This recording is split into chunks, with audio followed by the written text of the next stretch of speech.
Gimana kabar kerja di rumahnya? Udah sekian bulan ya kita work from home dan banyak hal-hal yang berubah, banyak juga hal yang perlu diadaptasikan gitu ya agar kerja di rumah terasa lebih bukan terasa lebih tapi terasa tetap nyaman, tetap produktif dan tetap bisa maksimal.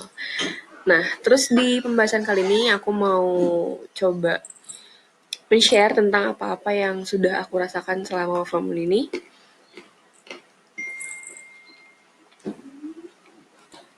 Sorry tadi ada gangguan jadi di pause dulu. Oke, lanjut. Nah, yang pertama, apakah kalian sering merasa terdistraksi?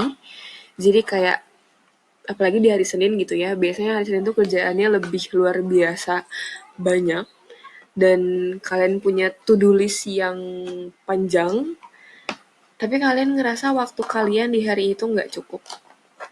Kayak waktu berlalu begitu cepat dan banyak kerjaan yang tidak terselesaikan. Pas di akhir hari kalian bengong, apa yang udah aku lakuin hari ini ya? Kok waktu kayak abis gitu aja sedangkan kerjaan masih banyak gitu. Padahal kalau misalnya kita pikir, kita sama presiden itu punya waktu yang sama setiap harinya 24 jam gitu. Tapi jelas kapasitas pekerjaan yang harus kita kerjakan itu lebih banyak presiden dong tentunya. Tapi kok mungkin bisa ya gitu, atau orang-orang sukses lainnya kok bisa ya gitu dengan waktu yang sama gitu. Nah, kalau teman-teman suka merasakan hal ini, terdistraksi, kurang fokus, terus nggak bisa produktif dan segala macam, ada kabar gembira. Karena ternyata ada sebuah teknik yang bernama teknik Pomodoro yang ditemukan dan dikembangkan oleh Francesco Cirillo pada tahun 80-an. Jadi dia ini udah ngeh dengan sifat dasar manusia yang memang punya short attention span atau perhatian yang terbatas. Kita mungkin bisa fokus di menit-menit awal atau di jam-jam awal. Kayak misalnya deh kalau kita lagi kelas gitu ya, zaman sekolah dulu. Matematika tuh disimpan di awal sengaja kan pagi-pagi. Ya karena kalau misalnya matematika disimpan di jam setelah istirahat, itu angka masuk telinga kiri keluar telinga kanan, apalagi rumus-rumus dan segala macam udah ambiar dah gitu pokoknya. Karena memang sifat dasar manusia itu manusia punya short attention span gitu atau kemampuan dalam perhatian yang terbatas gitu. Terus Pomodoro ini adalah teknik yang bisa menjadi solusi untuk dalam tanda kutip mengakali keterbatasan kita sebagai manusia gitu. Gimana sih cara kerjanya? Jadi cara kerjanya adalah yang pertama, tentukan tugas atau pekerjaan yang akan dilakukan. Kita buat dulu bisa ya, misalnya kita bikin to-do list, terus kita susun atau kita urutkan dari yang paling urgent, yang paling penting, yang paling mendesak, sampai yang ibaratnya kayak penting tapi nggak terlalu mendesak, sampai di to-do list akhir itu to-do list yang memang nggak terlalu mendesak gitu. Setelah dibuat prioritinya, kita atur timer. Biasanya 25 menit, ini pun yang aku lakuin 25 menit. Itu kita set timer 25 menit, dan selama 25 menit itu kita nggak boleh terdistraksi atas apapun. Termasuk kayak notif handphone, atau orang yang ngajak ngobrol. Apapun kita harus bisa menahan diri untuk tidak lepas dari fokus kita saat itu, yaitu mengerjakan to-do list tadi gitu. Jadi apapun yang kira-kira bisa mendistraksi atau memecahkan fokus itu kita jauhin dulu ya. Kayak misalnya handphone nih, ini salah satu trik yang simple tapi bisa sangat mujarab adalah dengan menyimpan handphone di belakang laptop atau di belakang komputer. Jadi kita nggak ngeliat itu handphone ada depan mata gitu. Jadi jangan nyimpen handphone di sebelah kita atau di depan kita, karena itu meskipun handphone diem nih gak ngapa-ngapain, tapi itu bisa bikin kita ngerasa gatal untuk ngecek ada notif gak ya gitu, atau pengen stok apa kek gitu. Jadi mending handphonenya disimpan di belakang laptop biar mata kita tuh nggak bisa menjangkau adanya handphone gitu. Terus handphone juga di silent ya, meskipun udah tidak terjangkau oleh kita tetap di silent karena bunyinya bisa bikin kita nggak fokus. pintu tutup mungkin ya, pintu tutup, TV matiin dulu dan segala macam. Lalu kerjakan dan fokus pada tugas atau pekerjaan selama waktu tersebut, selama 25 menit. Gitu. Jadi kita udah komitmen sama diri sendiri, selama 25 menit ini aku nggak akan fokus atas apapun kecuali tugas yang sekarang sedang di depan mata, kayak gitu. Nah, setelah timer berakhir, sejauh apapun progresnya, meskipun belum selesai, meskipun baru 10%, atau bahkan 90% dikit lagi beres, itu kita harus berhenti.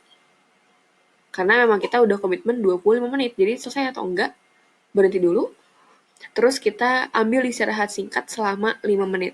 Itu kita bisa stretching dulu, kita bisa ambil nafas, kita bolehlah dikit-dikit ngecek HP ada notif atau enggak, balas pesan dulu mungkin, atau denger lagu, muat kan ya, 5 menit untuk satu lagu bisa banget gitu. Terus lanjut lakukan Pomodoro selama 4 kali ya. Jadi kita lakukan selama 4 kali, yang artinya berarti ada 100 menit gitu kan. Nah setelah itu, lakukan istirahat yang lebih panjang. Jadi saat kita udah 25, terus skip 5 menit dan kita lakuin selama 4 kali, kita boleh istirahat lebih panjang sekitar 15-30 menit gitu. Setelah kita ngerasa terfulfill, ngerasa tercharge lagi energinya, baru kita bisa mulai lagi untuk ngelakuin Pomodoro dari awal. Jadi kita set 25 menit lagi kalau memang kerjaannya belum selesai. Gitu. Dan aku pernah lakuin dan it's works so well. Yang aku amazed sama diri aku sendiri di akhir hari pas aku review ya. Wow, aku bisa ngeberesin sebanyak ini kerjaan. Yang mana di awal tuh aku mikir, wah gila sih hari ini kerjaan banyak banget. Kayaknya nggak akan keburu udah ngerjain semuanya. Apalah segala macam udah ngeluh duluan. Kayak udah mikir, ini kayak aku harus sedia kopi deh buat begadang, buat lembur dan segala macam. Tapi ternyata setelah pakai teknik ini, semua kerjaan bisa beres. Bahkan aku nggak perlu lembur, nggak perlu ngerasa dikejar deadline dan segala macam gitu. Selain beres, tentu beresnya pun dengan maksimal. Karena kita bisa fokus dan dengan kita fokus kita bisa mengerahkan kinerja terbaik kita. Gitu. Nah, terus yang nggak kalah penting ya, yang mendukung kefokusan kita adalah juga tentang kenyamanan kita dalam bekerja gitu kan.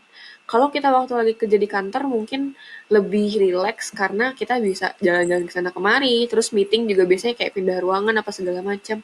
Sedangkan dengan work from home ini kita literally di jam kerja tuh diem di kamar mungkin ya biasanya, terus ya udah nggak kemana-mana lagi gitu. Makanya ini kita perlu banget setting tentang gimana caranya kita bisa kerja nyaman, yaitu yang pertama. Di sini udah ada gambarnya biar lebih terbayang gitu ya. Bagian atas layar tertinggi dengan mata atau di bawahnya sedikit. Jadi bahkan posisi monitor pun harus kita atur sedemikian rupa gitu, biar kita nggak pusing kalau lama-lama depan monitor.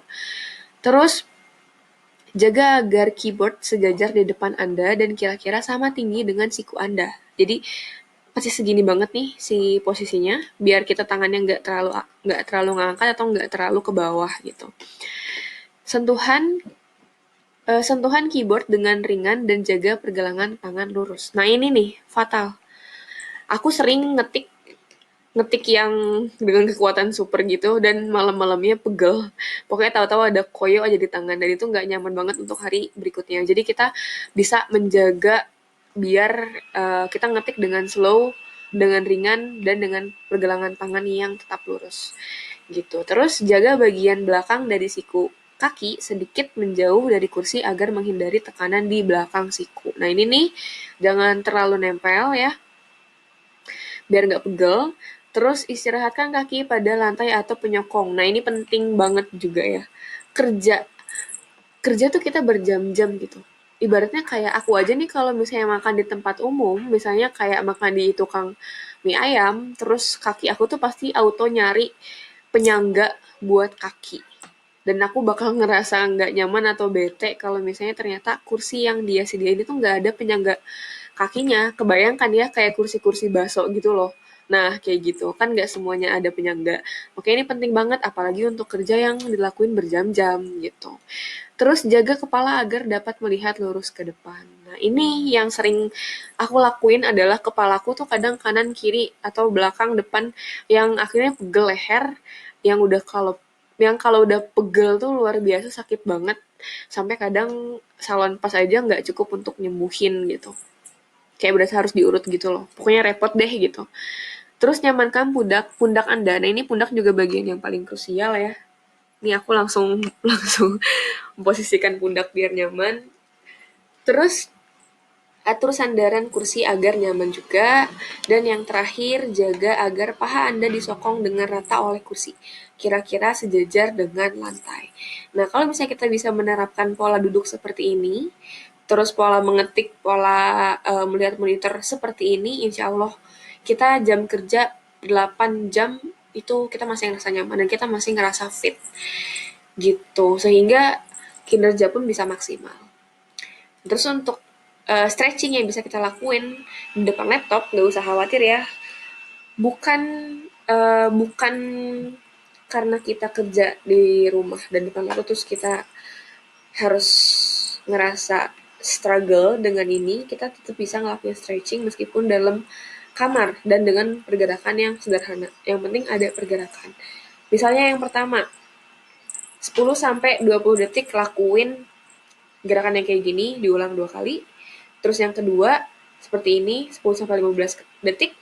Terus seperti ini 8 sampai 10 detik. Terus kayak gini 15 sampai 20 detik. Lanjut kayak gini diulang 3 kali. Terus yang kayak gini juga dibiarkan 10 sampai 12 detik. Yang kayak gini 10 detik aja, ini 10 detik aja. Terus nah ini nih yang kayak gini masing-masing sisi 8 sampai 10 detik. Ini kan bisa dilihat ya gambarnya ini semuanya dilakuin kebayang gitu ya di dalam ruangan dan bahkan masih duduk di kursi gitu. Ini 8 sampai 10 detik, 10 sampai 15 detik, dan ini getarkan tangan 8 sampai 10 detik untuk yang terakhir. It's so simple, bahkan setiap gerakan cuma dilakuin beberapa detik aja. Tapi kalau dilakuin itu efeknya luar biasa, dan kalau nggak dilakuin efeknya luar biasa juga gitu. Makanya tentu mending dilakuin dong gitu, udah lakuinnya gampang, simple, dan nggak makan terlalu banyak waktu gitu.